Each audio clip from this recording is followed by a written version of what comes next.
Marilah kita berdoa.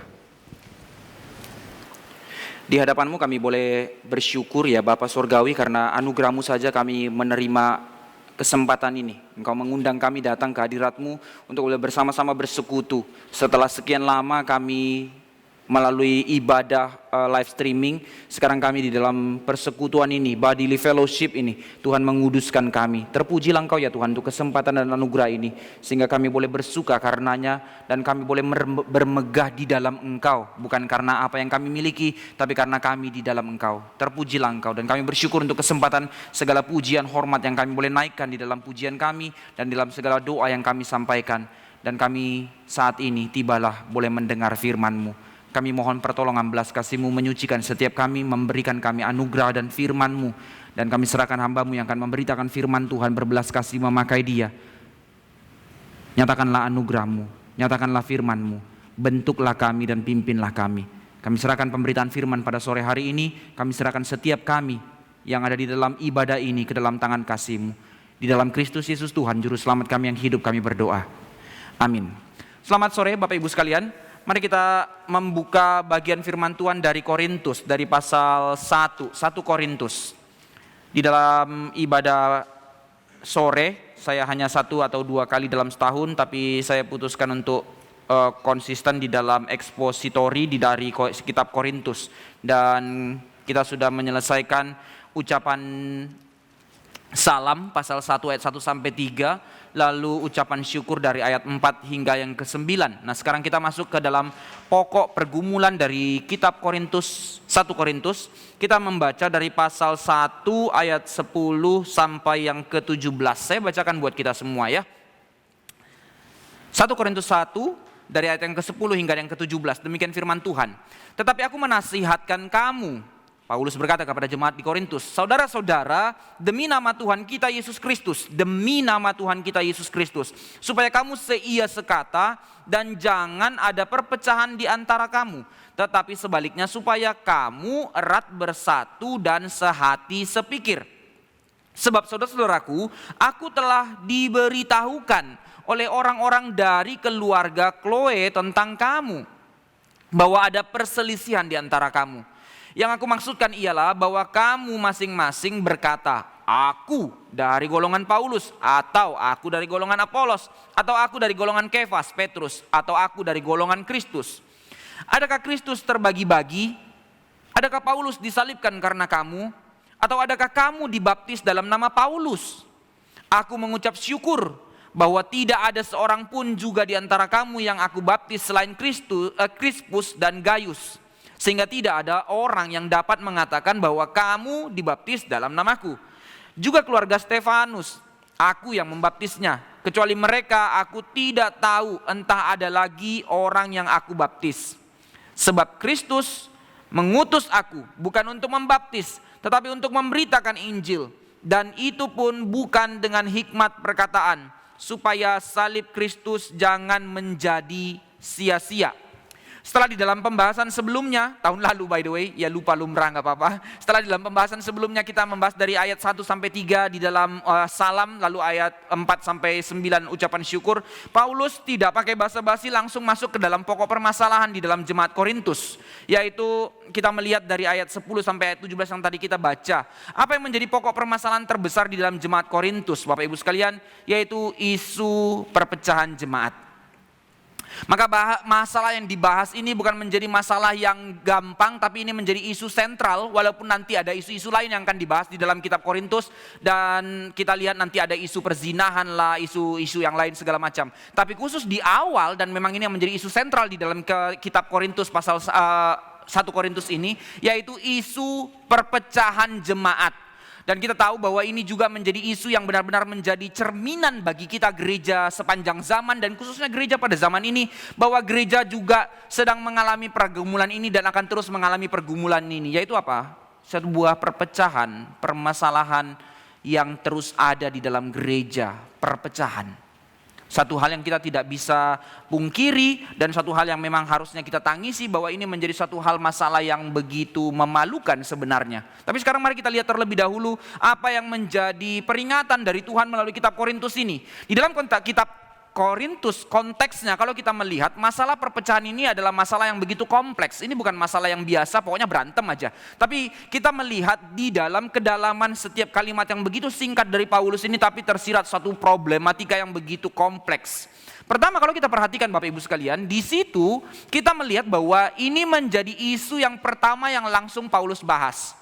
Padahal kalau kita mau melihat isu perzinahan, bukankah itu menjadi isu yang lebih mengerikan di tengah-tengah gereja? Nanti dia bahas itu di dalam pasal 5 ditegur. Kenapa ini harus dibahas dari awal langsung dan 4 pasal menjelaskan tentang isu ini? Mulai dari pasal 1, pasal 2, pasal 3, pasal 4. Dan sepertinya ada gambaran bahwa jemaat Korintus sudah terkotak-kotak di dalam kubu-kubu. Tadi kita baca itu di dalam ayat yang ke 12 lalu masuk kepada 13 ya. Golongan paling tidak diwakili 4 golongan itu. Nanti kita akan lihat lebih spesifik dari golongan Paulus, golongan Apolos, golongan Kefas yaitu Petrus, dan yang lebih hebat lagi golongan Yesus begitu. Dan di tempat lain secara anehnya adalah kalau mengatakan bahwa ini isu yang paling sentral yang dibahas oleh Paulus, tapi herannya adalah kalau kita trace sampai ke pasal 16 1 Korintus ini tidak ada penjelasan yang benar-benar eksplisit yang dijelaskan oleh Paulus kubu mana sama kubu mana yang berantem.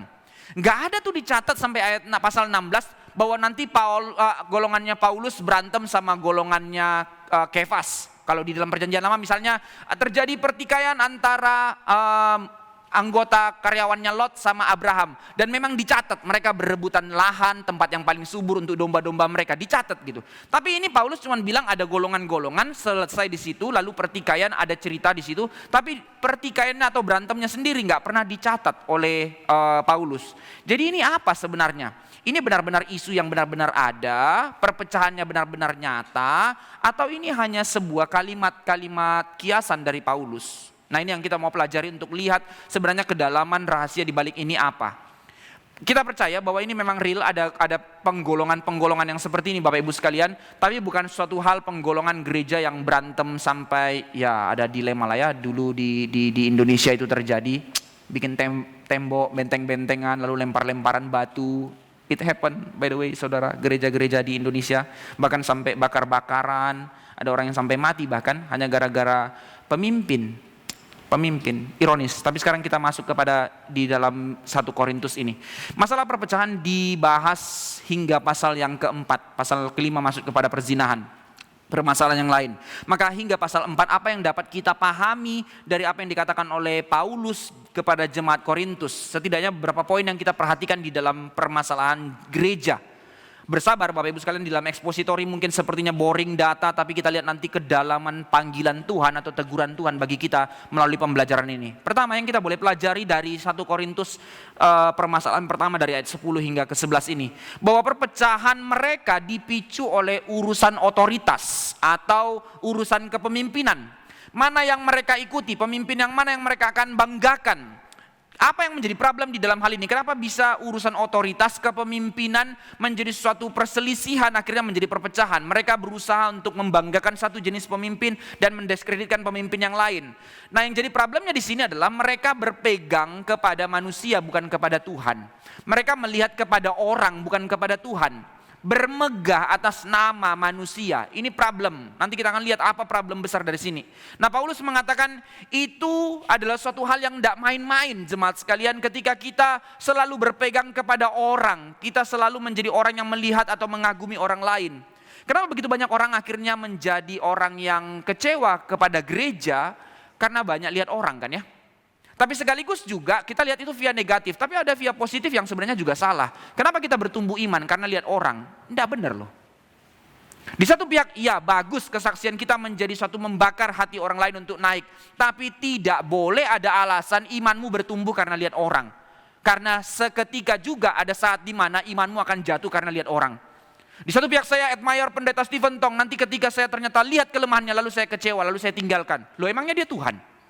Nah, hal-hal yang seperti ini menjadi satu hal yang begitu mengerikan dan Paulus menegurnya tidak main-main. Saya bacakan bagi kita di dalam 1 Korintus pasal yang ketiga. Apa kata Paulus dengan orang-orang yang melihat orang lain, yang menjadikan tumpuan imannya bersandar kepada orang lain. Di dalam 1 Korintus 3 ayat yang ketiga sampai 4 Paulus mengatakan, Karena kamu masih manusia duniawi. Sebab jika di antara kamu ada iri hati dan perselisihan, nah perselisihan yang merujuk kepada pasal 1 tadi karena berdasarkan mengagungkan orang lain, bukankah hal itu menunjukkan bahwa kamu manusia duniawi dan bahwa kamu hidup secara manusiawi? Karena jika orang berkata aku dari golongan Paulus dan yang lain berkata aku dari golongan Apolos, bukankah hal itu menunjukkan bahwa kamu manusia duniawi yang bukan rohani? Maka di dalam hal ini, terlepas imanmu bertumbuh karena mengagumi orang lain atau karena engkau menjadi jatuh imanmu karena kecewaan kepada orang lain, engkau hidup di dalam duniawi, Bapak Ibu sekalian. Tidak peduli sehebat apapun imanmu, hanya gara-gara engkau jemaat dari GRII, jemaat Stephen Tong. Saya nggak bilang kapan dan di mana, tapi jemaat di sini. Katekisasi, lalu konseling katekisasi. Ditanya, kenapa kamu ikut GRI? Ya di sini bertumbuh dan segala macam, rohani sekali. Tapi kok kalimatnya seperti basa-basi. Saya ajak doa dan saya tanya lagi, kenapa ikut katekisasi? Ya ada satu pride yang tidak didapatkan di gereja lain kalau gereja di GRI.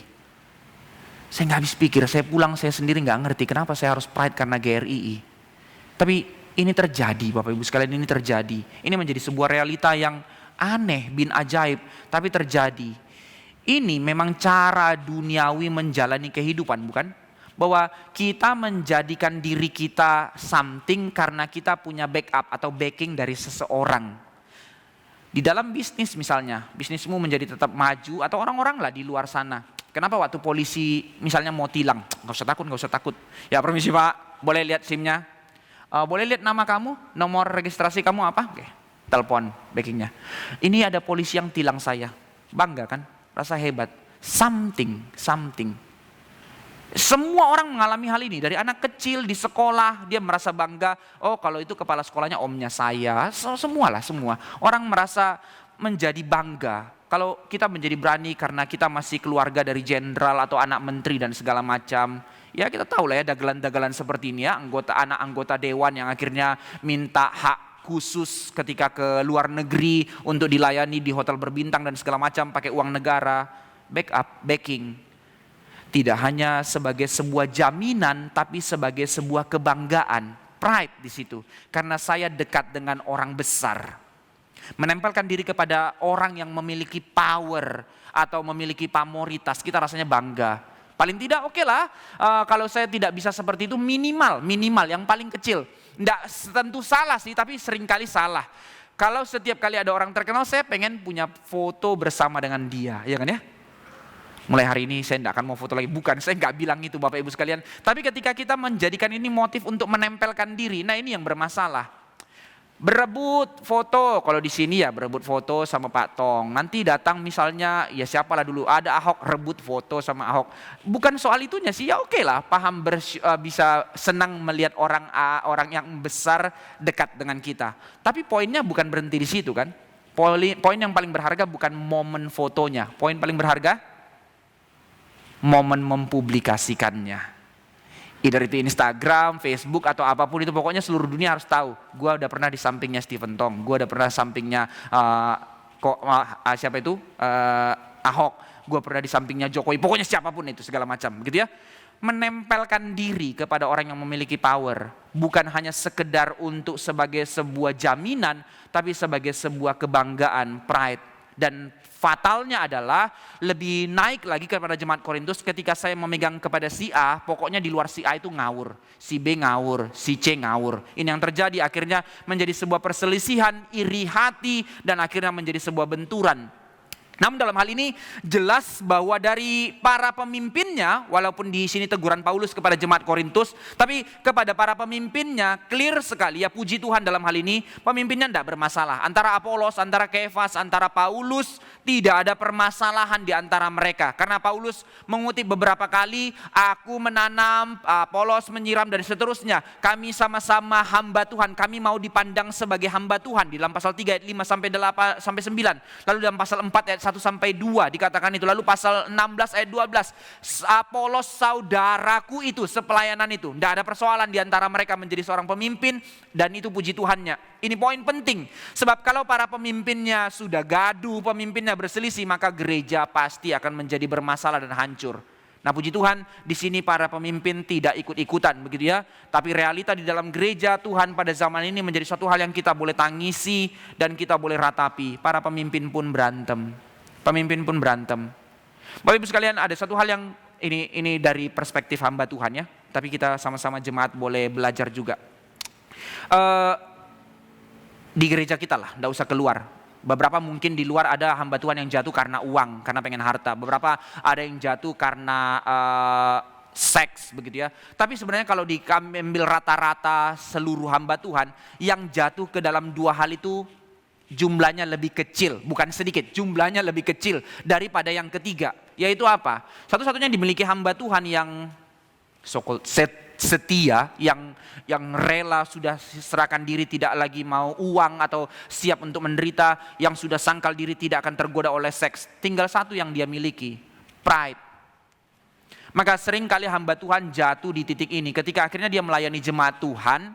Jatuhnya di mana? Dia tidak jatuh karena uang, ada orang kaya yang dekati dia tidak mau. Dia tidak jatuh karena seks, tapi ketika jemaat sentuh pride-nya. Misalnya hamba Tuhan, wah hamba Tuhan ini tidak beres, wah langsung ngamuk, pecah gereja. Seringkali iblis masuk dari segala macam cara. Maka apa maksud saya mau menyatakan ini Bapak Ibu sekalian, terlepas dari jemaat Korintus ini, tapi jadi pembelajaran bagi kita. Di kitanya kita harus terus mengevaluasi diri sebagai jemaat Tuhan, tapi untuk hamba Tuhan doakanlah gereja menjadi pecah. Isu terbesar, paling banyak problem di para pemimpin. Tapi di dalam isu jemaat Korintus, puji Tuhan ini tidak terjadi, tapi ini isunya dari jemaat sendiri. Ini hal yang pertama kita boleh lihat dari konteks masalah jemaat Korintus. Yang kedua, apa yang membuat sebenarnya perselisihan ini terjadi? Oh iyalah kan bentur antara mereka saling membanggakan hamba Tuhan. Tapi nanti dulu, kenapa ini terjadi? Problemnya kan para pemimpinnya nggak bentur. Lah kenapa mereka ribut?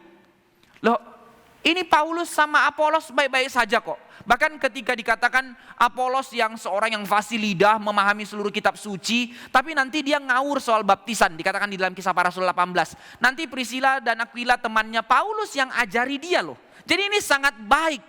Harusnya, oh itu yang saingannya Paulus tuh yang ngaco tuh di Korintus tuh, biarin aja dia sesat di situ. Enggak ada itu, enggak ada. Mereka satu kesatuan yang begitu indah menjadi pemimpin gereja. Tapi kenapa terjadi problem perselisihan antar jemaat? Nah menarik sekali, isu yang aneh, isu yang sangat bijak tapi menjadi isu yang aneh. Terjadinya perpecahan di dalam jemaat Korintus karena isu Sophia. Bukan Sophie pemain piano kita tadi ya, tapi isu Sophia di dalam bahasa Yunani yaitu kebijaksanaan. Kebijaksanaan menjadi isu perpecahan gereja. Loh kok aneh? Ya bijaksana itu nggak pecah dong. Nah tapi ini sekarang yang terjadi adalah karena isu kebijaksanaan gereja menjadi hancur. Mari kita lihat. Bahkan dikatakan di dalam 1 Korintus ini dari pasal 1, pasal 2, pasal 3, Paulus bolak-balik berbicara tentang Sophia, yaitu kebijaksanaan. Tapi Paulus mengulang-ulang menekankan hal ini dalam bentuk negatif, dalam bentuk sindiran. Di dalam misalnya pasal 2 dari selesai ini, dari ayat 18 bahkan, dari pasal 1 ayat 18, nanti lalu pasal 2. Paulus berulang-ulang bertanya, di manakah hikmat dunia? Apakah hikmat dunia? Bolak-balik menggunakan penggunaan kalimat tanya dan kalimat negatif. Sepertinya Paulus nyinyir begitu. Ini mengidentifikasikan sebenarnya bukan sebagai sebuah nyinyiran dari Paulus, tapi ini mengidentifikasikan ini problem yang sedang ada di dalam jemaat Korintus yang harus benar-benar diklirkan atau dibereskan oleh Paulus. Karena apa?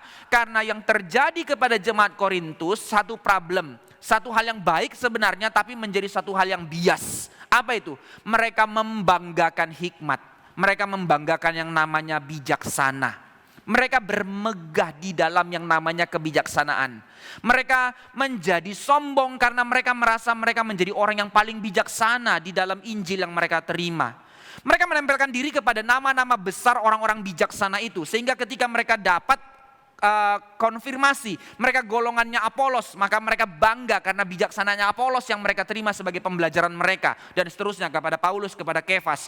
Maka mereka menikmati dan menjadi merasa diri besar karena menempel kepada orang besar. Dan akhirnya side effect yang paling parah yang tadi saya sudah katakan, mereka akhirnya menjadi orang yang meremehkan pemimpin yang lain yang tidak sejalan dengan pemimpin yang mereka kagumi, karena hikmat yang mereka sejalan dengan apa yang mereka pikirkan. Apa yang dikatakan di sini maksudnya Bapak Ibu sekalian, bahwa seringkali ketika kita membaca Injil lalu kita menikmatinya, tapi ada cara kenikmatan yang salah waktu kita membaca Injil. Yaitu apa? Injil menjadi nikmat ketika itu mengkonfirmasi selera saya. Ini bukan Injil. Berapa banyak orang membaca firman Tuhan? Orang yang tidak baca firman Tuhan sudah pasti salah. Iya, kita nggak bahas itu. Tapi orang yang membaca firman Tuhan juga tidak tentu benar Bapak Ibu sekalian. Ketika saya membaca Alkitab, membaca firman hanya untuk mengkonfirmasi interestnya saya. Terpujilah Allah, di dalam Kristus saya jadi kaya. Sebodoh ting Alkitab mau bilang apa? Yang penting kalau saya membaca Alkitab bahwa ada konfirmasi tentang kaya, saya terima Alkitab. Di dalam sejarah seluruh manusia, Bapak Ibu sekalian, kalau kita belajar tentang hermeneutik cara membaca Alkitab, tidak ada satu orang pun di dunia ini yang netral waktu baca Alkitab. Semua kita, sepanjang sejarah, semua manusia dipengaruhi oleh sebuah filsafat berpikir waktu dia membaca Alkitab. Karena tanpa sadar kita sudah dipengaruhi oleh filsafat dunia. Waktu kita orang-orang yang cinta, saya nggak anti ya, tapi walaupun saya tidak melakukan. Misalnya pecinta drakor begitu ya, drama Korea itu. Seluruh filsafat Korea itu mencakokin kepala kita. Sehingga waktu kita membaca Alkitab, pendekatan kita membacanya ya pendekatan drama Korea. Saya pinjam kalimat dari pendeta Eko dari Malang. Berapa banyak orang datang ke gereja itu atau membaca Alkitab itu seperti mendekati atau menonton film. Semacam orang suka film dansa-dansa kayak India begitu ya. Maka dia akan cari gereja yang dimana bisa dia puaskan dengan dansa-dansa. Semacam orang ada suka yang film Korea yang pokoknya sepersekian menit air mata selalu keluar begitu kan ya. Nah, cari tempat gereja yang bisa memuaskan air mata dan rilis semua perasaan itu lalu pulang puas. Tapi semacam orang lagi suka film action yang gebuk-gebukin. Ya udah ke reform aja, dimaki-maki oleh Stephen Tong. Berdosa kamu, bertobat kamu. Wah, puas rasanya begitu kan ya. Persoalannya bukan apa kata Alkitab. Persoalannya ini interest saya dipuaskan. Maka ini yang terjadi kepada jemaat di dalam Korintus. Mereka tidak lagi mencari sofia atau bijaksana karena apa kata firman Tuhan. Tapi berdasarkan apa yang seturut dengan hati mereka. Nah, ini yang menjadi problem di dalam jemaat Korintus. Mereka bermegah karenanya. Dan pertanyaannya adalah apa yang menjadi faktor membuat mereka menjadi seperti ini. Dua faktor. Faktor pertama, ada interpretator yang mengatakan bahwa ini dipengaruhi oleh karena kekaguman mereka kepada Apolos. Nah, ini tersirat memang, nanti di beberapa bagian di dalam 1 Korintus, mereka sangat mendiskreditkan Paulus. Mereka tidak terlalu terima Paulus. Makanya nanti Paulus mengatakan di dalam ayat 18, bahkan di dalam ayat 17, aku memilih untuk memberitakan Injil bukan dengan hikmat. Aku hanya berfokus kepada memberitakan salib Kristus. Bagi Paulus ini justru kebenaran, tapi bagi jemaat Korintus, lu memang tidak terlalu deep sih, tidak terlalu hebat. Bagi mereka yang memang di dalam konteks jemaat Korintus, ada interpretator yang mengatakan bahwa mereka sangat mengkagumi Apolos. Karena apa?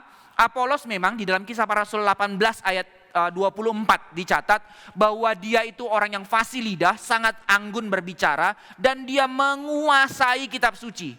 Kalau namanya menguasai itu brilian lah ya. Karena di dalam kata menguasai dalam orang Yahudi berarti itu hafal. Bukan hanya hafal, tahu semuanya sistemnya dan segala macam. Mereka bukan hafal 1 ayat 2 ayat. Mereka bukan hanya hafal pasal. Mereka hafal kitab.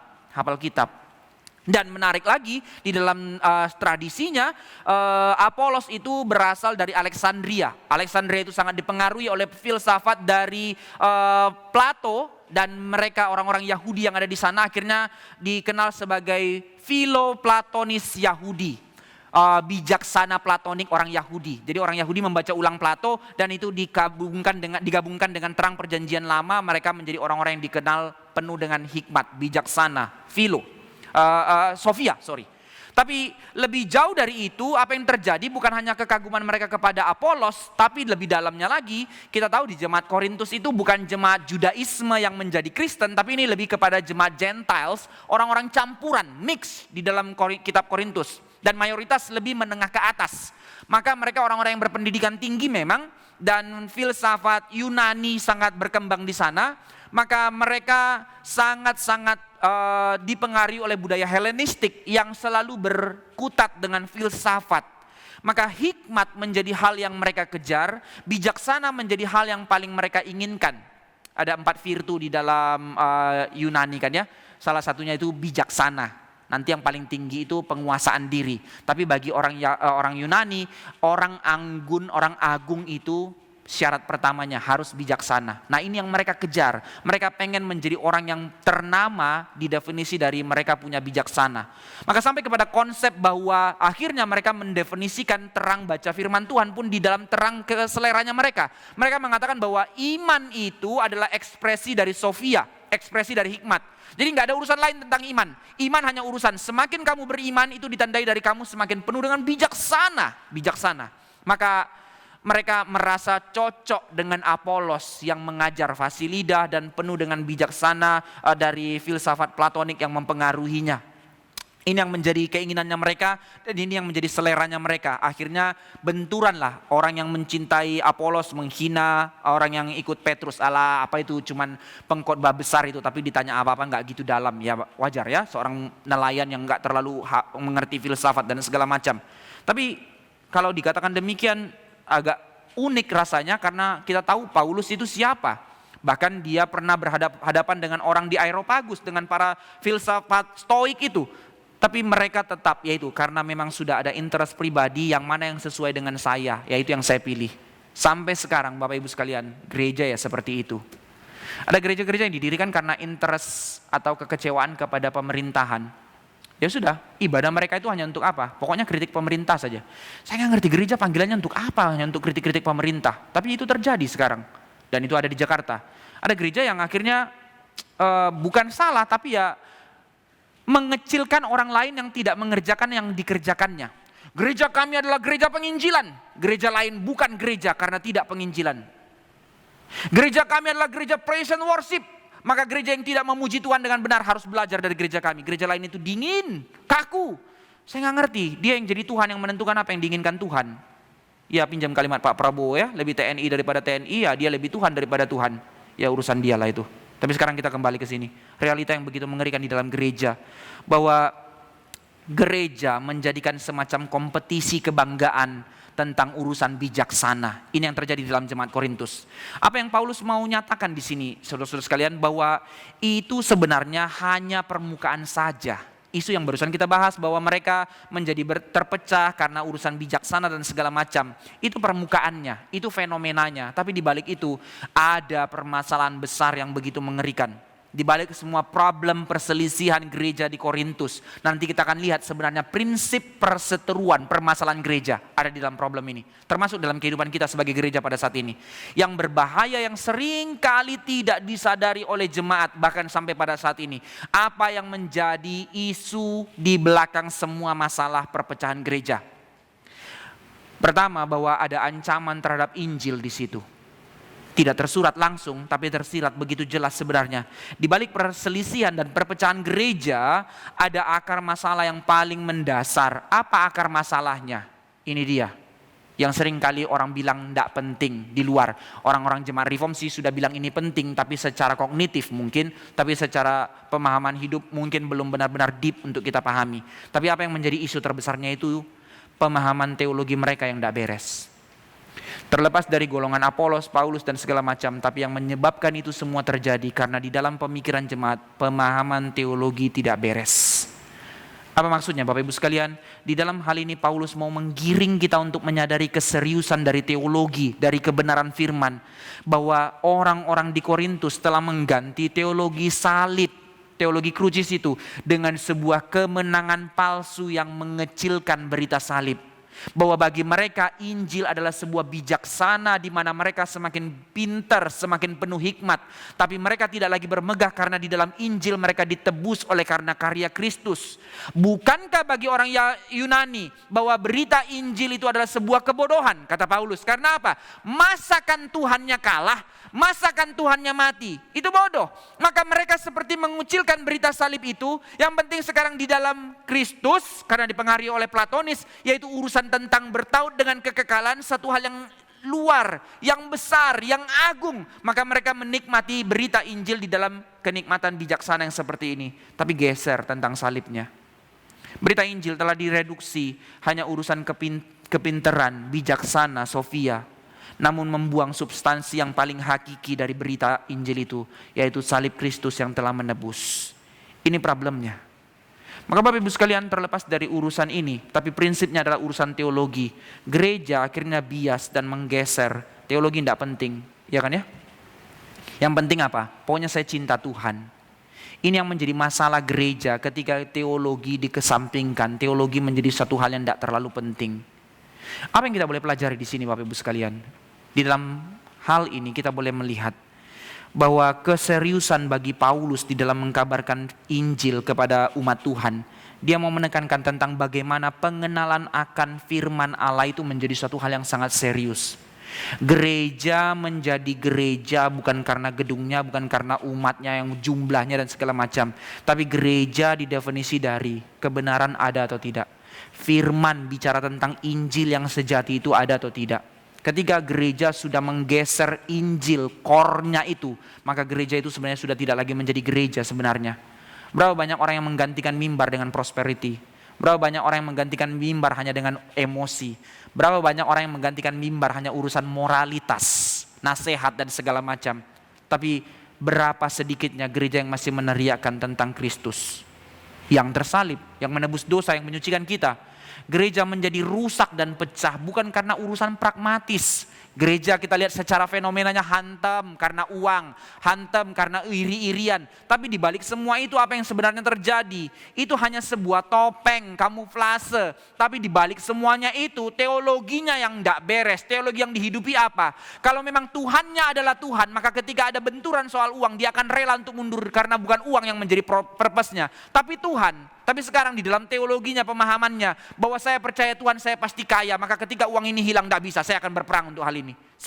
Teologi bukan satu hal teoritis. Teori itu memang benar-benar real di dalam kehidupan kita. Ini yang seringkali kita tidak latih. Sehingga either orang mengabaikan teologi, atau either orang belajar teologi hanya untuk kognitif. Dua-duanya sama menjadi perpecahan di dalam gereja. Maka Bapak Ibu sekalian, menjadi pertanyaan bagi kita pada saat ini di dalam ibadah ini, bagaimana cara kita mengenal Tuhan dan bagaimana kehidupan kita mengenal Tuhan. Maka itu yang menentukan bagaimana engkau bersikap di dalam seluruh kehidupanmu. Sekali lagi, bagaimana engkau mengenal Tuhan itu yang menentukan bagaimana engkau bersikap di dalam kehidupanmu. Menjadi orang yang iri hati atau menjadi orang yang sombong atau lain sebagainya, apa yang membuat kita menjadi orang yang demikian? Tidak jarang itu karena terjadi di dalam kita pengenalan yang tidak beres akan Tuhan. Karena cara kita mengenal Tuhan itu menentukan bagaimana kita berelasi dengan Tuhan. Itu yang menentukan bagaimana cara hidup kita. Di dalam saya mengenal Tuhan, di dalam saya mengerti isi hati Tuhan, itu yang membuat saya bereaksi tengah-tengah dunia. Pertanyaannya sekarang dibalik. Kalau reaksi saya menjadi orang yang selalu sombong, selalu menjadi orang yang merasa diri pongah, apa yang terjadi? Karena saya merasa tidak enough dengan Tuhan kan ya. Maka saya tidak mau menjadi orang yang dikecilkan. Saya harus selalu di atas. Berarti Kristus tidak enough bagimu. Atau sebaliknya, orang yang terus menutup diri dan minder, tidak bisa dan segala macam. Berarti engkau tidak benar-benar percaya bahwa Tuhan sudah memenuhi kamu dan sudah menyempurnakan kamu di dalam kehidupanmu. Seluruh urusan teologi bukan urusan teoritis, saudara-saudara sekalian, tapi sebuah kesadaran bagaimana kita mengenal Tuhan. Itu yang membuatmu melangkah dalam hidupmu. Sekarang sekali lagi balik, coba uji, coba kritisi diri kita masing-masing. Bagaimana selama ini kita bersikap di tengah-tengah dunia? Menjadi orang yang seperti apa? Itu ditentukan dari bagaimana engkau berelasi dengan Tuhan. Ini yang Paulus mau giring. Maka sekalipun mereka menjadi orang yang penuh dengan sofia, hikmat bijaksana, tapi mereka tidak memiliki pengenalan yang benar akan Allah. Hilang, gereja tidak menjadi gereja lagi. Maka gereja telah menjadi bias. Ini problem besar. Maka Paulus akhirnya mengkoreksi nanti di dalam pasal-pasal selanjutnya di dalam kapan-kapan ya. Paulus menguraikan ini dengan sangat jelas mulai dari pasal 1 nanti dari ayat 18 sampai ayat yang ke-25. Akhirnya Paulus memaparkan hikmat sofia yang dari Injil. Bahwa ini berbeda dengan hikmat dunia. Lalu lanjut nanti dari ayat 26 sampai 31 full seluruh pasal 1 Paulus menunjukkan kehidupan baru di dalam Tuhan itu bagaimana benar-benar kehidupan yang berbeda dengan dunia. Maka dia menggiring jemaat Korintus untuk sadar, hidupmu itu hidup yang seperti apa jemaat Korintus. Itu ditentukan dari bagaimana kamu kenal Tuhan. Lalu di pasal 2 nanti Paulus akhirnya menjelaskan, mengkoreksi pemikiran mereka tentang hikmat yang sejati. bahwa mereka mengagungkan hikmat dunia. Di mana hikmat dunia? Paulus akan mempertanyakan itu di dalam apologetiknya kepada jemaat di Korintus. Lalu dia mengatakan hikmat yang sesungguhnya ketika engkau hidup di dalam roh, dipimpin oleh roh, bukan mengandalkan hikmat manusia. Hingga nanti puncaknya di dalam pasal 3, Paulus menarik seluruh pemikiran dan hikmat untuk sekali lagi melihat kepada salib, melihat dan berfokus kepada Kristus. Itulah hikmat. Hidupmu akan menjadi benar-benar hidup dan engkau akan berani menjalani seluruh hidup ketika engkau tahu hidupmu di dalam Kristus. Bahwa hanya satu penerimaan yang menerima kita sepenuhnya, bukan karena kredit yang kita hasilkan, bukan karena something yang kita bisa perbuat, tapi karena belas kasih Allah kita diterima sepenuh-penuhnya di dalam segala keberadaan kita. Bukan untuk menjadi dolos, tapi dicap, dimateraikan menjadi anak-anak Allah. Maka itu yang membawa kita kepada kesadaran, tidak menjadi sombong karena ini anugerah, tidak menjadi minder karena saya sekarang di dalam Kristus, diterima oleh Allah.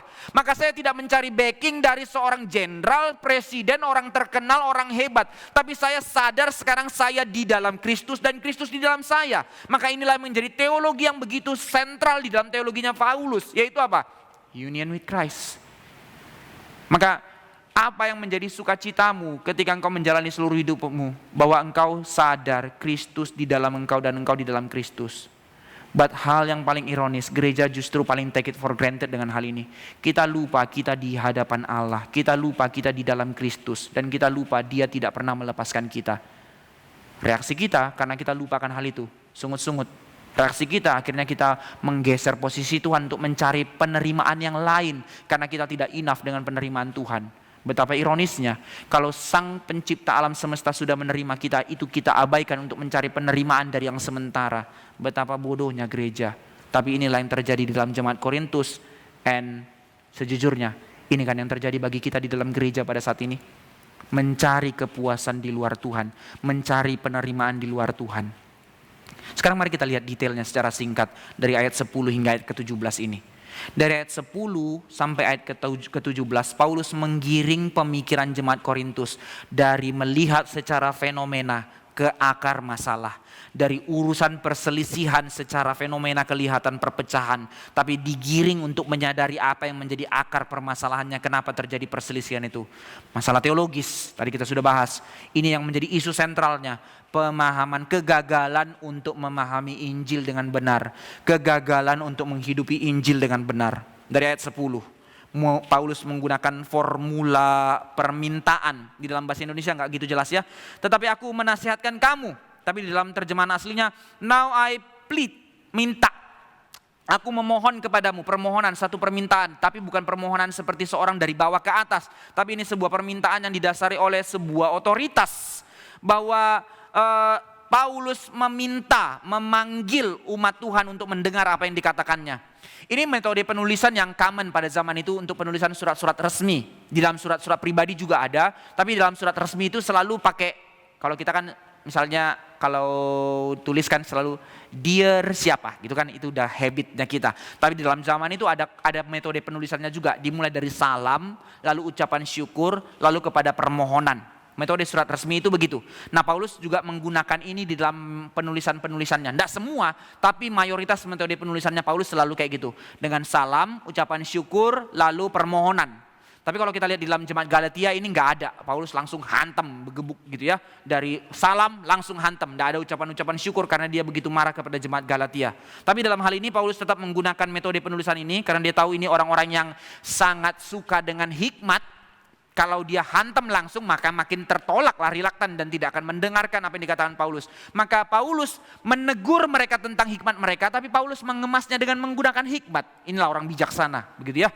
Maka dalam hal ini kita melihat bahwa Paulus menggunakan formula ini, permintaan, tapi dikunci dan diapit dengan satu kalimat yang begitu serius bahwa dia meminta dengan jaminan apa? Demi nama Tuhan kita Yesus Kristus. Apa yang mau dikatakan Paulus di sini kepada pendengar untuk mereka sadar otoritas siapa yang dibawa oleh Paulus. Paulus tidak sedang mengandalkan dirinya. Paulus tidak sedang sakit hati karena mereka mendiskreditkan dia dan mengagungkan Apolos. Tidak. Tapi Paulus mau menggiring untuk sama-sama di dalam kamu suka atau tidak suka kepada saya. Tapi sekarang yang kutuliskan ini di dalam dasar bukan saya, bukan Apolos, bukan Kefas, tapi Kristus yang adalah kepala gereja. Maka dalam hal ini Paulus mau menekankan apa Bapak Ibu sekalian? Bahwa dia mau menekankan otoritas dari mana, wewenang dari mana dia boleh dapatkan. Ini wewenang penuh, otoritas penuh dari Kristus. Maka sebenarnya ini mengantisipasi keberadaan jemaat yang sudah ada golongan-golongan tadi. Golongan Kefas, golongan Apolos, golongan Paulus. Sekarang semua itu diruntuhkan di dalam satu dasar, di dalam satu nama, yaitu Yesus Kristus. Apa yang menjadi permintaan Paulus di dalam ayat 10 ini? Dengan dasar nama Kristus, maka otoritas ini Paulus meminta kepada mereka. Ada permintaannya cuma satu, yaitu apa? Kesatuan. Dan sekali lagi di dalam bahasa Indonesia tidak terlalu jelas, tapi ini begitu indah di dalam terjemahan aslinya. Paulus 3 kali menekankan kesatuan. Speak in the same thing, same mind, dan same judgment. Di dalam bahasa Inggris ini kelihatan. Maka 3 kali dikatakan di dalam satu, sama, di dalam kesatuan. Untuk menyiratkan bahwa mereka harus satu, harus setuju, satu firm di dalam Injil yang sejati. Itu disebut, dikatakan di dalam perkataan yang sama yaitu Injil, di dalam pikiran yang sama yaitu Injil, di dalam penghakiman yang sama yaitu Injil, terang kasih Kristus. Ini yang menjadi dasar kita. Kalau ini yang kita pegang, maka gereja tidak akan pecah. Kamu mau ikut pengajaran Apolos, kamu mau ikut ajaran Paulus dan segala macam, tapi prinsipnya satu, tidak ada Injil yang berbeda. Berbeda-beda pengajarnya, tapi satu pengajarannya, Injil. Maka apa yang menarik di dalam hal ini, Paulus mau membawa mereka untuk sadar, sebenarnya kamu berfokus kepada siapa? Kepada Injil atau kepada orang? Maka kita melihat bahwa ini bukan mau mengatakan orang Kristen digiring oleh Paulus untuk menjadi homogen, untuk menjadi yang seragam. Enggak, kekristenan tidak mengajar yang namanya seragam ya. Karena kita prinsip dari Trinitas, unity in diversity in unity. Jadi bukan menjadi seragam, tapi menjadi tekanan Paulus. Kenapa ditekankan sama, bukan di dalam konsep seragam, tapi dalam kesatuan sehingga gereja tidak terpecah. Maka di dalam kata di situ supaya kamu seia sekata dan jangan ada perpecahan. Lalu ditekankan lagi dalam ayat 11, jangan sampai kamu terpecah karena aku dengar dari keluarga Chloe kamu berselisih, terpecah. Di dalam bahasa Yunaninya kata terpecah itu pakai kata skismata, itu bisa diartikan dengan dirobekkan. Maka Paulus mau menekankan kepada mereka, jangan karena kamu mengandalkan satu orang dan mengandalkan, kamu sedang merobek gerejanya Tuhan. Dan ingat, gereja Tuhan itu apa? Tubuh Kristus kan ya. Maka Paulus mau menekankan jangan sampai kamu merobek tubuh Kristus. Saudara-saudara sekalian, hal yang sentimental, kita suka tidak suka kepada orang akhirnya menjadi perbenturan yang membuat kita pokoknya kalau ada dia, saya tidak mau melayani. It happen di dalam gereja, tapi tanpa sadar di balik kalimat itu, engkau sedang merobek tubuh Kristus. Jangan, kata Paulus, jangan. Itu bukan sekedar sentimental emosimu, ketidaksukaanmu, like tidak dislike-mu. Itu didasari oleh motifmu, bagaimana engkau bersikap di hadapan Tuhan, bagaimana engkau mengenal Tuhan. Jangan. Maka perpecahan karena kebanggaan, karena kesombongan, memicu kepada kecemburuan, akhirnya menghasilkan pertengkaran. Ini yang menjadi warningnya Paulus. Lalu di dalam ayat 11 dikatakan, aku tahu ini dari keluarga Chloe. Bahwa di dalam hal ini menarik, kalimatnya sederhana. Sebab saudara-saudara, aku telah diberitahukan. Apa maksudnya menekankan tentang hal ini? Kemungkinan bahwa Chloe ini bukan dari jemaat Korintus tentunya. Karena kalau dari jemaat Korintus bagaimana? Ini golongan siapa? Karena sudah tergolong-golong. Kalau dia ini golongannya Paulus, ya pasti orang Apolos tidak bisa terima kalau keluarga Chloe ini. Ya iyalah, dia kan pengikutmu. Dia bikin masalah aja. Maka di dalam sejarahnya diselidiki, kemungkinan Chloe ini orang Efesus. Dan memang dia seorang pedagang dan dia kaya. Dan dia sering kali berdagang ke Korintus. Dia seorang yang sudah bertobat juga di Efesus. Lalu dia melihat waktu dia berdagang ke Korintus, pasti dia cari komunitas umat Tuhan juga di situ. Tapi dia lihat komunitas umat Tuhannya sudah geng-gengan. Lalu dia pulang lagi ke Efesus, dia lapor kepada Paulus. Wah, problem nih, gitu ya. Maka apa yang terjadi di sini? Paulus mendapat kabar tentang kondisi komunitas di Korintus yang terpecah. Ini mau mengekspresikan apa sebenarnya? Bahwa apa yang diberitakan kepada Paulus tidak sesuai dengan apa yang diketahui oleh Paulus. Karena di dalam sejarahnya umat Korintus juga surat-suratan kepada Paulus. Jadi dalam surat-suratnya dia nggak tahu. Jadi asumsinya Paulus jemaat di sana baik-baik saja. Itu sebab harus dituliskannya kalimat yang sederhana ini. Aku diberitahukan, something yang membuat dia shock, something yang membuat dia berduka. Paulus tahu tentang mereka ternyata tidak sesuai dengan apa yang diketahui Paulus. Maka mereka tidak menghidupi kehidupan Kristen yang sebenar-benarnya yang disangka oleh Paulus mereka hidupi. Tapi mereka telah menjadi bias. Dan ini yang dikatakan Paulus, telah diberitahukan kepadaku. Apa poin yang mau saya tekankan di sini? Kenapa saya harus highlight kata sepele ini? Aku diberitahukan. Bapak Ibu sekalian, berapa mengerikannya ketika gereja begitu banyak hidup dengan topeng.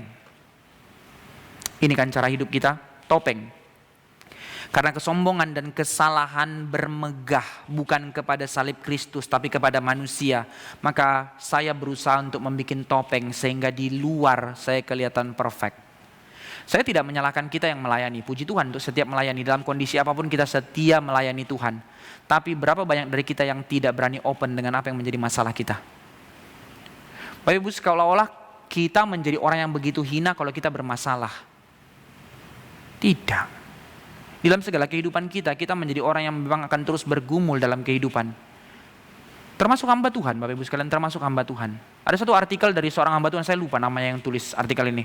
Dia tulis, kenapa pekerjaan apa yang paling stres di dunia? Hamba Tuhan. Kenapa?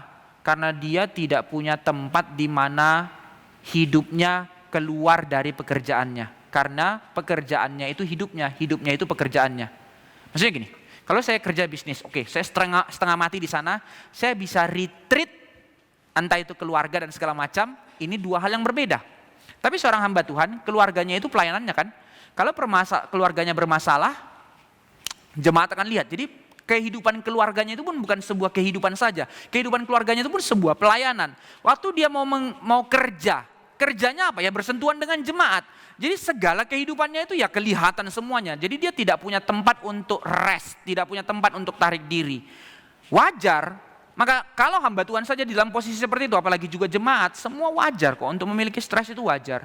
Tapi persoalannya adalah kalau kita memang tidak benar-benar berani membuka diri di hadapan Tuhan, ada tembok-tembok yang kita bangun, maka kita akan terus hidup dengan topeng. Maka selama kita tidak benar-benar membiarkan kemegahan Kristus itu memimpin kita, memenuhi kita, tidak menjadikan penerimaan Kristus itu enough dalam diri kita, dan tidak menjadikan itu hal yang utama di dalam kehidupan kita, maka kita akan terus pakai topeng, tidak jujur, dan selalu berusaha untuk kelihatan sempurna di depan orang lain, tapi hatimu kosong.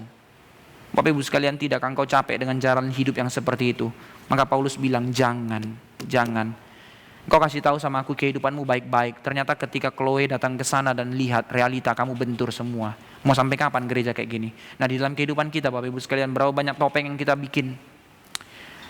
1000 aneh ya di dalam jemaat reform ini sangat banyak. Ini kita semper reformanda lah. Kita nggak usah bahas gereja di luar. Udah bosen. Kita bahas gereja di dalam. Berapa banyak jemaat, ayo pelayanan, boleh, oke boleh, bagus. Tapi giliran, saya selama umur hidup sudah berapa tahun melayani sama bapak ini, tapi satu kali pun saya tidak pernah membesuk dia, telepon. Boleh, kapan pak kita atur besuk, saya mau ke rumah bapak. Oh jangan pak, kita ketemu di resto mana saja, bapak kasih tahu kita nanti ketemu resto di situ. Something yang private yang dia tidak mau buka benteng kehidupannya, entah itu punya konflik keluarga, entah apa, saya tidak tahu. Berapa banyak jemaat GRI yang kayak gitu? Rata-rata jemaat GRI begitu. Saya nggak tahu apa yang terjadi. Karena apa? Something wrong. Topeng. Entah kita sungkan kalau kita miskin, entah kita sungkan kalau kita berantakan atau apalah itu. Saya nggak ngerti. Saya nggak bisa memprediksi. Tapi yang jelas yang pasti cuma satu. Ada topeng. Dan seringkali kita tidak sadar, ini yang jadi problem. Itu yang membuat kita justru menjadi makin kosong, makin hancur. Dan akhirnya karena kita terus membuat topeng, kita tidak membuka diri dan kita lupa orang lain juga akhirnya membentuk yang sama. Itulah yang membuat gereja pecah. Karena tidak membiarkan Kristus memimpin kita, sehingga ego kita yang memimpin kita, akhirnya pecah. Bukan karena tidak mau melayani sih, tapi dengan ego, dengan diri, merasa diri paling benar, curiga kepada orang lain, iri hati kepada orang lain, dan seterusnya. Gereja menjadi rusak karena hal ini. Bapak Ibu sekalian, gereja tidak menjadi hancur atau gereja tidak menjadi pecah karena orang tidak mau melayani. Gereja seringkali bentur karena orang-orang yang melayani. Kalau gitu ya udah, nggak usah melayani. Itu kelas lebih rendah, justru jangan dibahas. Itu maksudnya. Tapi justru orang yang melayani sekarang yang harus dievaluasi. Karena ketika Tuhan mempercayakan kita pelayanan, bukan karena kesadaran kita menjadi satu tubuh, bukan karena kita kesadaran membuka diri di hadapan Tuhan, maka sembari kau melayani, kau sedang merobek tubuh Kristus. Begitu mengerikan. Bagaimana mungkin dengan iri hati kita tetap punya dendam, lalu kita tetap, misalnya lah, contoh pelayanan sederhana jadi usher gitu ya. Pelayanan, salam. Hari itu yang kita benci datang. Dia mau masuk berat hati tapi harus ketemu Tuhan. Ini juga mau nerima masuk ini orang tapi wah begitu ya. Tuhan geleng-geleng mungkin dari surga melihat kita kayak gini. Mau sama-sama masuk ke hadirat Tuhan yang kudus dengan hati yang kudis. Gak ngerti. Topeng. Ayat 12, apa yang dikatakan oleh Paulus? Saya bacakan. Yang aku maksudkan ialah bahwa kamu masing-masing berkata, aku dari golongan Paulus, Apolos, Kefas, dan yang golongan Kristus. Apa yang terjadi di sini? Kebanggaan yang salah. Tadi kita sudah bahas. Tekanan kalimat di awal yang menarik di sini, yang menjadi kunci sehingga Paulus benar-benar penuh dengan bijaksana menuliskannya. Yang aku maksudkan ialah bahwa kamu masing-masing berkata. Klaim sepihak. Jadi ini konfirmasinya bahwa Apolos, Paulus, dan Kefas tidak pernah bermasalah. Tapi ini klaim sepihak. Aku berkata. Jadi klaim sepihak.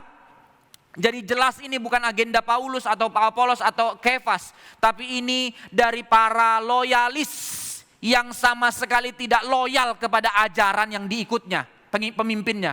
Saya loyal kepada Paulus, tapi kepada pengajaran Paulus tidak. Saya loyal kepada Apolos, tapi kepada pengajaran Apolos tidak. Karena kalau saya loyal kepada pengajarannya, saya nggak akan jadi begini.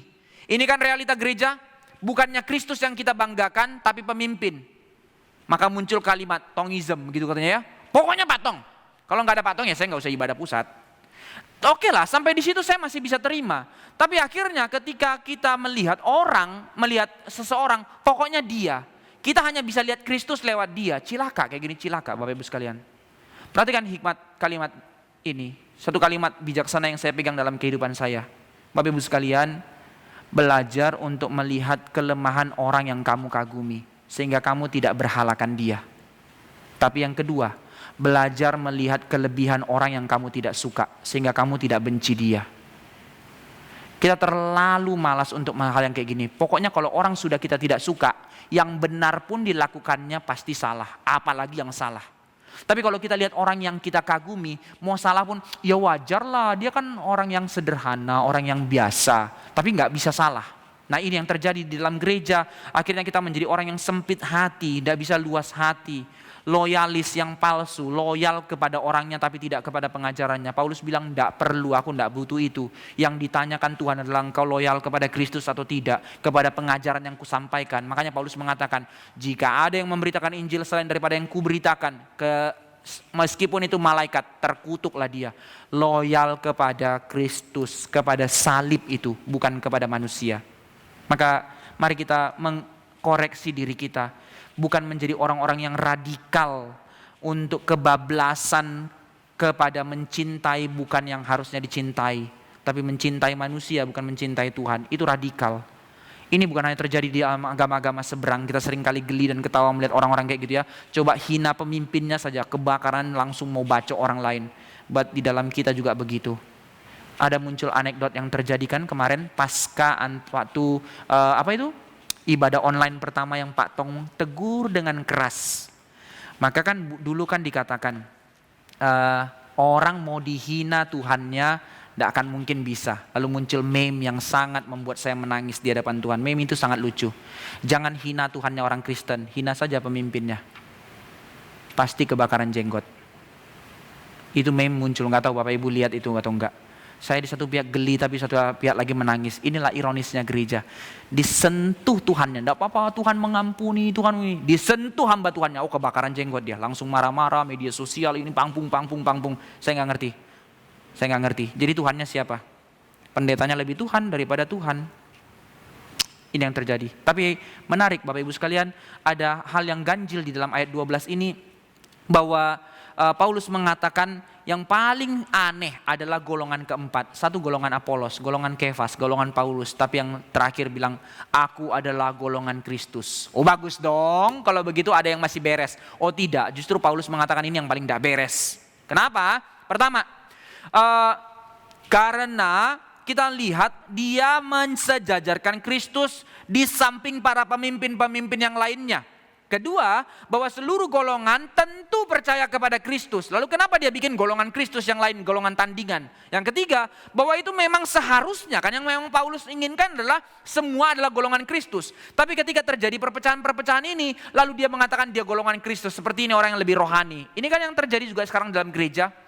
Udahlah gereja gak usah ribut, janganlah bilang Armenian, Reform, Calvinis. Pokoknya kita itu ya gereja, yaitu Kristen. Okumenis. Apakah ini juga benar? Paulus sangat menegur perpecahan, tapi Paulus sangat anti dengan kesatuan kosong, kesatuan palsu. Bukan ini yang dikatakan oleh Paulus, seolah-olah golongan Kristus menjadi golongan satu kesatuan yang baik. Tidak Bapak Ibu sekalian, ini kekonyolan.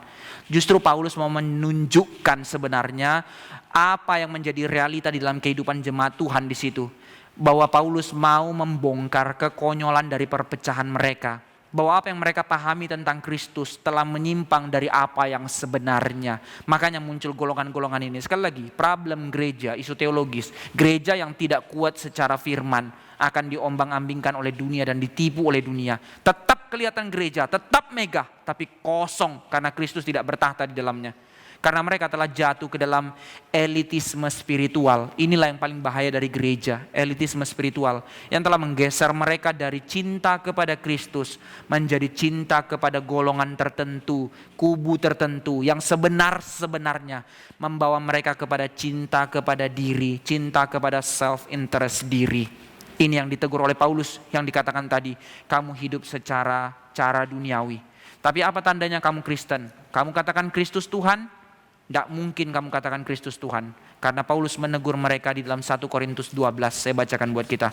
Di dalam 5 menit terakhir kita tutup. 1 Korintus 12. Apa yang dikatakan Paulus di dalam teguran kepada jemaat Korintus. Dari ayat yang ketiga dan keempat. Karena itu aku mau meyakinkan kamu bahwa tidak ada seorang pun yang berkata kata oleh roh Allah dapat berkata terkutuklah Yesus. Dan tidak ada seorang pun yang dapat mengaku Yesus adalah Tuhan selain Roh Kudus. Ada rupa-rupa karunia tetapi satu roh. Kait kepada yang di awal tadi. Masakan kamu bilang kamu golongan Kristus tapi kamu terpecah dan kamu tidak melihat satu tubuh di dalam tubuh Kristus. Omong kosong. Jika kamu mampu mengatakan kamu dalam Kristus itu karena Roh Kudus, maka kamu harusnya disatukan di dalam tubuh Kristus. Ini yang menjadi permasalahan gereja. Tapi kita bukan berarti mendukung okumenes, sekali lagi okumenis bersatu, nano-nano, pokoknya semua campur di situ. Tapi juga bukan menjadikan kita arogansi untuk bentur satu sama lain. Di satu pihak oke, gereja yang bersatu harus di dalam firman, di dalam pengajaran rasul. Maka dikatakan di dalam Kisah Para Rasul, jemaat yang bersekutu itu bersekutu di dalam doa dan pengajaran rasul. Jadi bukan hanya satu, pokoknya gabung semua okumene. Tapi harus di dalam kebenaran, di dalam firman. Tapi sekaligus juga waktu kita belajar kebenaran bukan berarti kita menjadi orang elitis yang akhirnya menghina gereja lain. Ini sesat, itu sesat, ini sesat, itu sesat. Ada satu hamba Tuhan datang waktu itu khotbah. Saya nggak bilang di mana ya, saya shock waktu dia bilang. Saya kutip kalimatnya, saya terkejut. Karena waktu itu saya bertobat di dalam pelayanan perkantas. Perkantas sudah sesat, ini sudah sesat.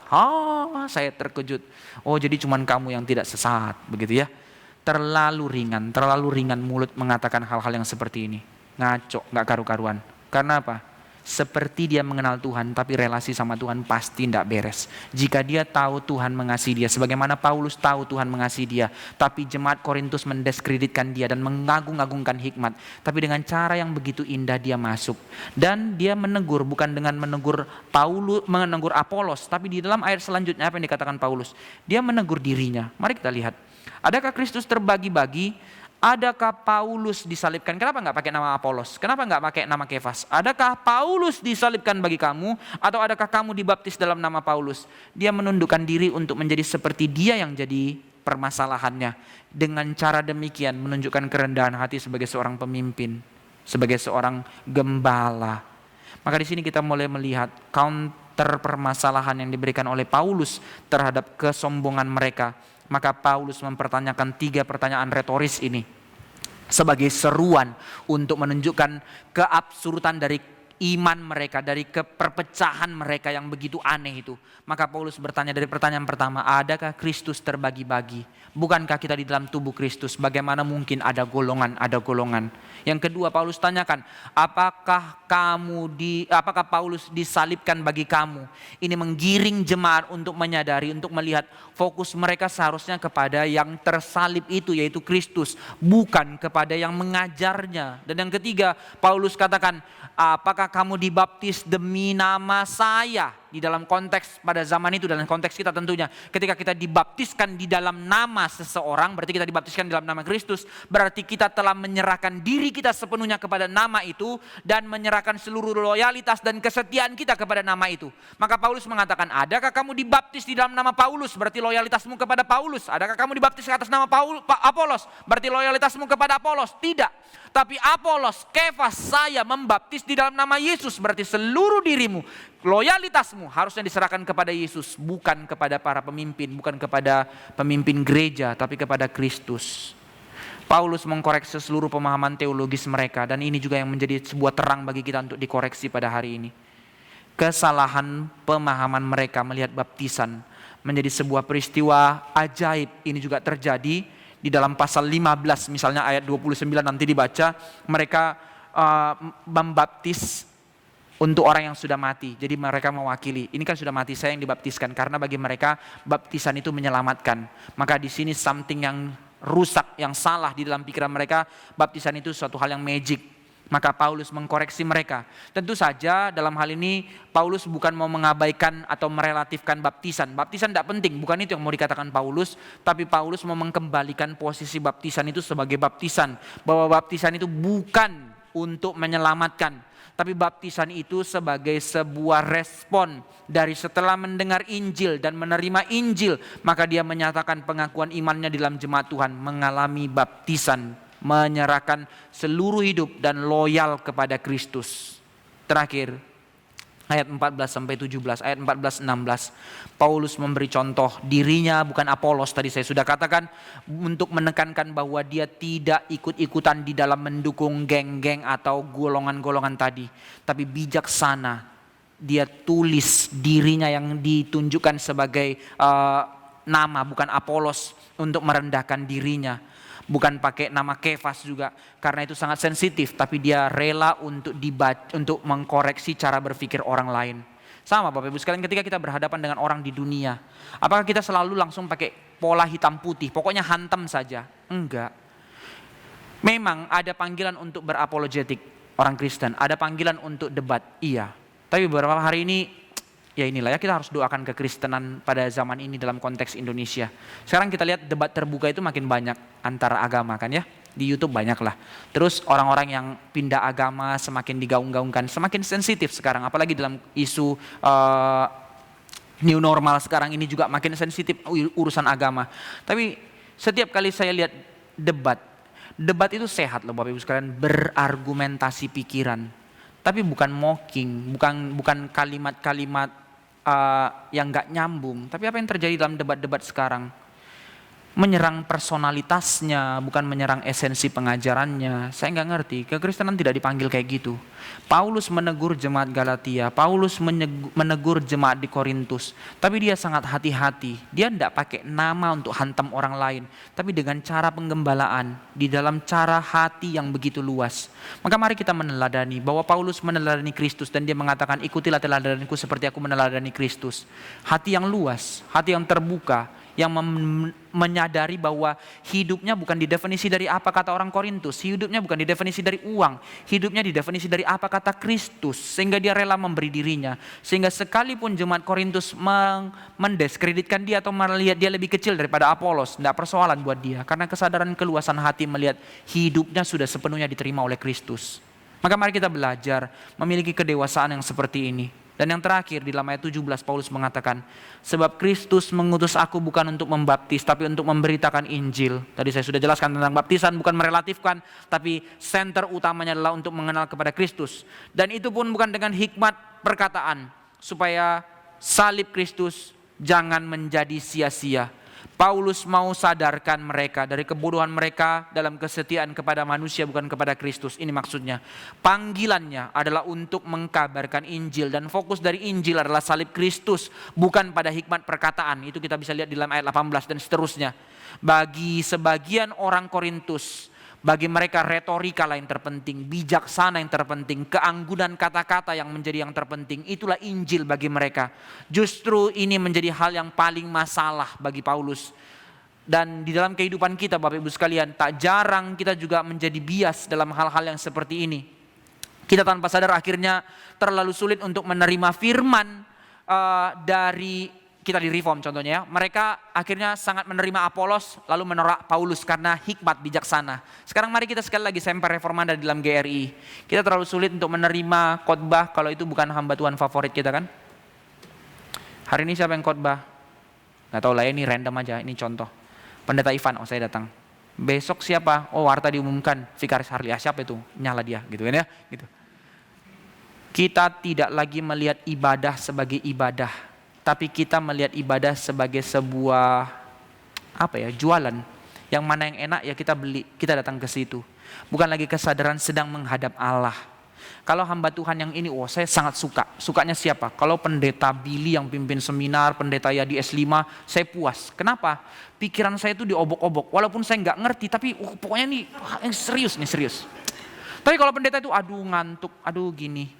Saya bukan mengexcuse hamba Tuhan yang kurang bertanggung jawab. Bukan itu maksud saya Bapak Ibu sekalian. Tapi kita sudah menjadi melihat firman itu sebagai komoditi konsumsinya kita, bukan lagi sebagai kesadaran ibadah.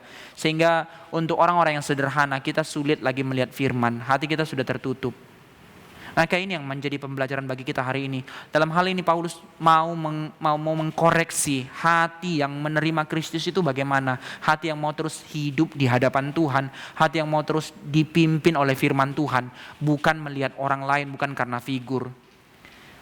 Maka mari kita menggumulkan sekali lagi kehidupan gereja yang seperti apa yang kita jalani. Kehidupan sebagai tubuh Kristus yang bagaimana yang kita hidupi. Sekali lagi Bapak Ibu sekalian, dari pembelajaran ini gereja terpecah bukan karena isu praktis, tapi karena ketidakpengenalan yang benar akan Allah dalam kehidupan kita. Maka gereja menjadi pecah itu mendukakan Tuhan dan mempermalukan nama Tuhan. Tubuh Kristus yang terpecah karena dari satu akar masalah kita tidak berfokus kepada Kristus lagi. Mari kita terus mengkoreksi diri kita sebagai gereja Tuhan. Mari kita berdoa. Selidiki hati kami sebagai gereja-Mu ya Tuhan. Dan kami minta ajar kami untuk rela, untuk mau terus menjadi seperti apa yang Tuhan mau. Menjadi gereja yang dikuduskan dan dikhususkan menjadi milik Allah. Menjadi gereja yang dikuduskan menjadi tubuh Kristus di dalam satu kesatuan. Sehingga kami tidak melihat diri kami, golongan kami, kepentingan kami atau agenda kami atau pemuasan kuriositas kami. Tapi kami melihat kami di dalam satu tubuh, kami di dalam satu panggilan, kami di dalam satu penebusan Kristus. Di dalam satu Injil yang sama. Untuk dipanggil di dalam satu kerajaan Allah yang sama. Untuk menyatakan shalom, damai sejahtera yang sama, menghadirkan kerajaan Allah di tengah-tengah dunia ini. Karena itu ajarlah kami rendah hati, ajarlah kami untuk terus mau rela hati, semakin dikuduskan menjadi semakin segambar dengan Kristus, dan mempermuliakan nama Kristus sampai seumur hidup kami. Terpujilah Allah, dalam nama Tuhan Yesus kami berdoa. Amin.